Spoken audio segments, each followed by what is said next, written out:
Aqui ó, a gente já fez as etapas 1, 2 e 3. A gente precisa entender polaridade de ligação e de molécula. Para isso você precisa lembrar que a eletronegatividade dos elementos ela cresce da esquerda para a direita, de baixo para cima na tabela, de forma que o elemento mais eletronegativo de todos é o flúor. Aí, só com o vídeo que eu vou fazer aqui, você vai memorizar um tanto de coisa sobre quais elementos são mais eletronegativos do que os outros.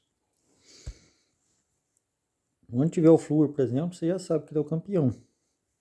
Então, nessa molécula aqui, por exemplo, que é a do ácido fluorídrico, você sabe que essa ligação é polarizada para a direita, no jeito que ela foi feita aqui. Que o flúor lá atrai os elétrons mais, porque ele é mais eletronegativo. Então, a nuvem eletrônica, ela é maior do lado do flúor, o flúor negativo. O hidrogênio fica positivo por causa desse excesso de elétrons que o flúor atrai. Então, a gente fala que a ligação é polarizada e a molécula tem uma polaridade, como só tem uma ligação nessa molécula, a molécula também é polar. O que a grandeza física que mede isso é o dipolo elétrico, ou momento de dipolo, certo?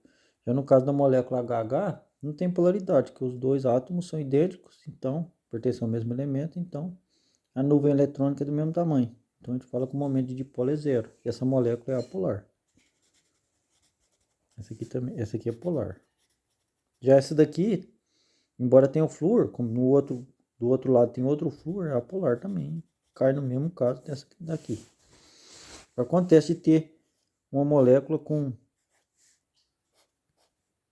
duas ligações polares e a molécula é apolar. Aqui, a polaridade da ligação é no sentido do oxigênio, porque ele é mais eletronegativo. Só que como tem duas ligações idênticas, uma tem a polaridade virada para a direita e outra polaridade virada para a esquerda, globalmente, o momento de dipolo é zero.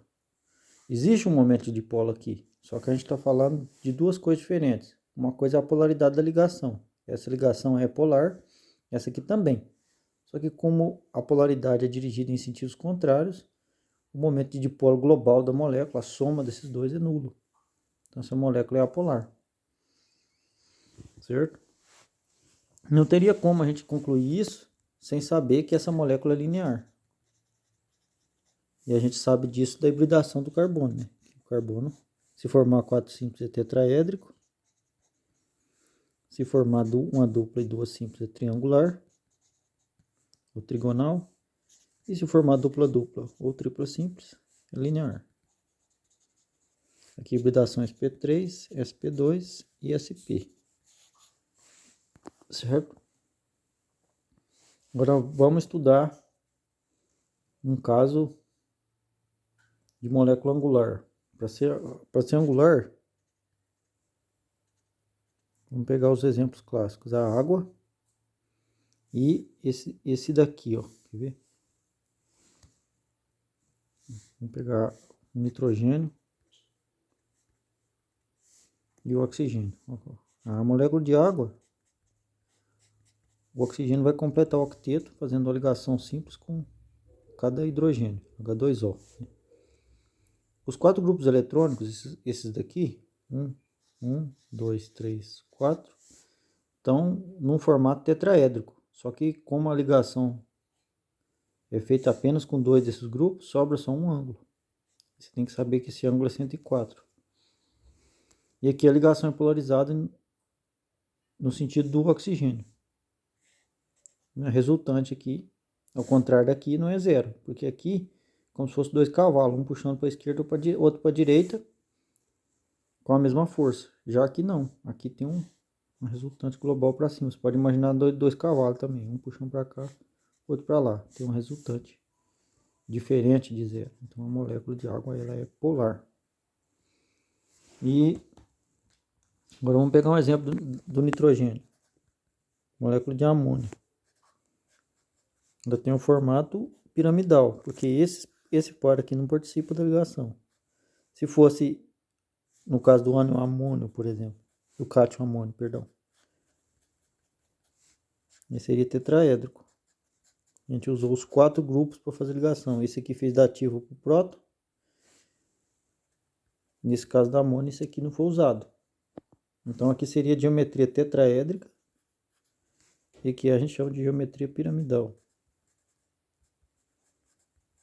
Aqui, do mesmo jeito que na água, tem 4 cavalos puxando. 3, né? Perdão. Esse aqui para cima, para cima, para cima. Então, globalmente, você vai ter uma resultante para cima. Então, aqui também a molécula é polar. Tem um momento de dipolo diferente de zero. Certo? Agora, pegar um exemplo lá da 2A. Berílio. Cloro, cloro. Essa molécula, o berílio é o único metal que forma ligação covalente.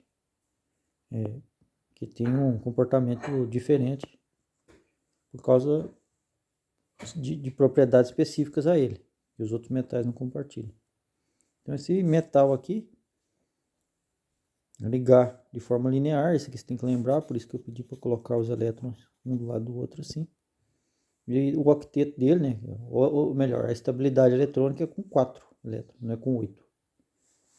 Ele vai compartilhar, cada vez que você põe um simples, você tem que lembrar que tem 2 elétrons. Então tem 2 aqui e 2 aqui, total é 4. E o cloro, claro que vai ser com 8. Como o cloro é mais eletronegativo, a ligação é polarizada. Só que como você está numa reta, de novo, aqui, o momento de dipolo dá zero. Mas caso você conseguir fabricar, por exemplo, essa molécula aqui, ó, eu nem sei se ela existe. Mas se ela existir, ela é polar. Porque aqui a ligação é mais polarizada do que de cá e tem um resultante não nulo. Mas tem uma pegadinha que aparece, de vez em quando em prova, que é essa molécula aqui, que é a molécula de fosfina. Que é um análogo da amônia, só que no lugar do nitrogênio você coloca um fósforo, que tem a mesma configuração eletrônica de Lewis do nitrogênio. Eles são irmãozinhos, estão lá na mesma coluna, mesmo grupo, nitrogênio e fósforo. Se você formar essa molécula aqui, essa molécula é apolar.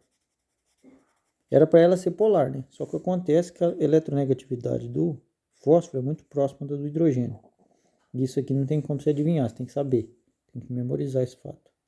Então a molécula de fosfina, ela é, para todos os efeitos práticos, uma molécula polar, porque a diferença de eletronegatividade é muito pequena entre os átomos. Agora vamos ver exemplo de moléculas em 3 dimensões tetraétricas, por exemplo, metano. Aqui, ó, acontece que essas ligações são todas polares. Elas são polarizadas na direção do carbono. Só que como as 4 são iguais, quando você tem 4 vetores, ou no polígono regular, né, que nem no caso, aqui, ó, se você tiver qualquer poliedro ou polígono regular, vamos ver em 2D o teorema. Aqui, por exemplo, você tem um triângulo equilátero e você tem vetores assim orientados, a soma deles é zero, a somatória é zero. Aqui, eles estão orientados no sentido de um poliedro, mas esse teorema é análogo a esse de 2D. Se você tiver os 4 ligantes iguais, tem jeito de provar usando geometria que a soma dá zero também. Agora é claro que você pode mudar isso fazendo uma das ligações diferir das outras, colocando um cloro aqui, por exemplo, um flúor. Esse é o clorometano, esse aqui é o fluormetano.